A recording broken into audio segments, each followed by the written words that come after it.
However, when my white-clad friend opened the door, his smile was not the broad one I expected, and his demeanor was quite out of the ordinary. Suddenly, my bon vivant attitude came to a screeching stop, and it has still not returned to that state it had foolishly and naively enjoyed for so long. My physician had a somber appearance as he grimly informed me of some abnormality in my blood work. Within weeks, the mystery was revealed, a diagnosis of leukemia. The world as I knew it went completely berserk. Suddenly, everything in my mind turned black, as if there was a snake within me strangling away my insides. But the sky was still blue, and the grass was green, and the birds still chirped, and the ground beneath me still supported my feet. Yet nothing was normal. My insides became so numb that tears could not roll. My heart ached as I felt my wife, my best friend, my Susan. And when I looked into the sparkling blue eyes of our then darling 6-year-old daughter, the loving smile of our bouncing, beautiful, and ever-playful new baby boy, how could this be happening to me? Why was this happening? Were the words that echoed relentlessly through my tortured brain.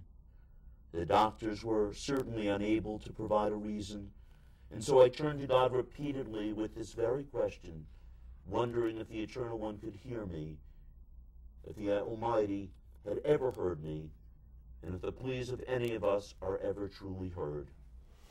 Wow. You really had a crisis of faith at that point in time. I sure did. I sure did. Now, as your work as a social worker, you have an MSW from Fordham University. You are ordained rabbi from Hebrew Union College in New York. You've come across many people that you've counseled, offered your pastoral wisdom to. And, hopefully. And yet, one never expects to be on the other side of the equation. Absolutely. You never know what it's like in anybody's shoes until you're there. I had actually considered going into a doctoral program in ministry to receive what's called a D-Min prior to this going on. And it seems that I went through the program, just didn't have to do a dissertation and didn't have to do that type of coursework because I certainly got the education. And it is true, you know, we never know what anybody's road in life is like until we're actually thrust upon it. Wow. And it's so articulate and so really from the heart, the way you've written. Thank you. Now, let's talk about that crisis in faith for a moment. Sure. I mean, we all die at a certain point in time, and obviously 42 is not the age that we intend to die. So what was it specifically that threw your faith into chaos? Well, I suppose that many of us in the clergy, hopefully many of us in the clergy, question ourselves at moments. Are we being true to our faith at all moments? Are we being true to ourselves? As someone who's constantly worked with people, I've tried to reassure them. I've had certainly so many people who have had crises in their lives and come to me and question whether or not God played a role, whether or not they were being punished. And certainly I tried to say, this is not the doing of yours. Things happen, accidents happen, flukes happen in nature, and people who were so convinced that they caused something, that they were being punished for something. And I always constantly tried to reassure, and yet I wondered at moments, who am I? How presumptuous am I to assume that I understood what God was saying? On the other hand, there were moments that I questioned whether or not I was genuine. People asked me to recite prayers for them, but I questioned the authenticity of my prayer.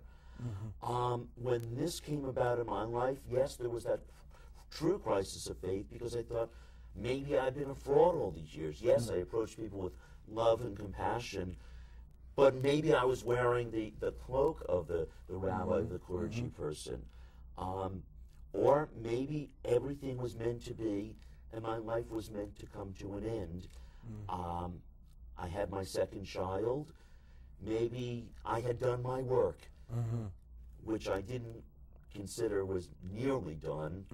Maybe because I had done something terrible in my life that I wasn't consciously aware of, I was being punished. All these questions came into mind, as well as, well, why God? Why, when I devoted myself, or at least attempted to devote myself to a life of kindness and goodness and being there for other people, why was this being taken away? So all of these emotions were right there in the forefront. Now, has your pastoral style changed since? No experience that we go through doesn't have an impact on who we are. Yes and no. I don't know if ostensibly you can necessarily see a difference, but of course, I never looked in the mirror and saw it. The difference that I can say is now I know what wearing those shoes are like. Now I know what terror is like, and fear, and anger. There was anger. Why, God, are you doing this to me? The questioning within myself. So I think perhaps my level of empathy has changed as a result of this. Before I was more of, I don't want to say a passive observer, but I was holding somebody's hand. Now when I'm holding it, we're holding each other, perhaps. Oh, that's beautifully stated, Rabbi. Thank you. Yeah. Thank you. I'd like to roll in that little segment that you have, you brought with you. If we could do that at this time, and they'll roll it in the studio. Sure.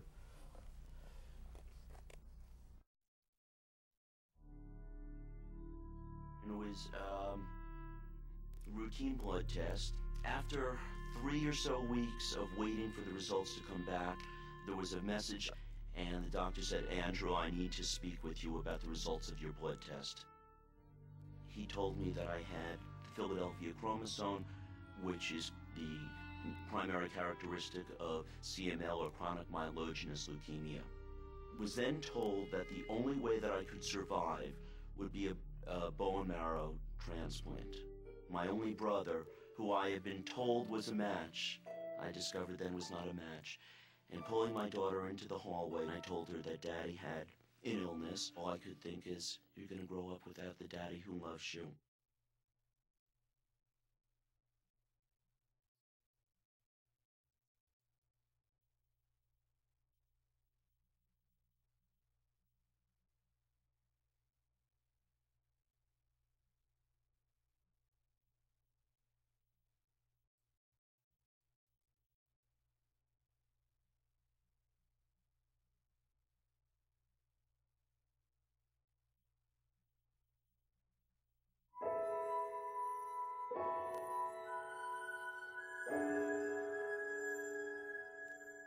So there I was at 42 years old, filled with tremendous energy, passion. I loved what I was doing. I had a wonderful family. We had just had a new son. I had a daughter who was madly in love with, and a wife, a soulmate, and we were there, man. When I went into the doctor's office, the doctor took my blood, and it was routine blood test. After 3 or so weeks of waiting for the results to come back, there was a message on our machine at home, and the doctor said, "Andrew, I need to speak with you about the results of your blood test." He told me that I had the Philadelphia chromosome, which is the primary characteristic of CML, or chronic myelogenous leukemia.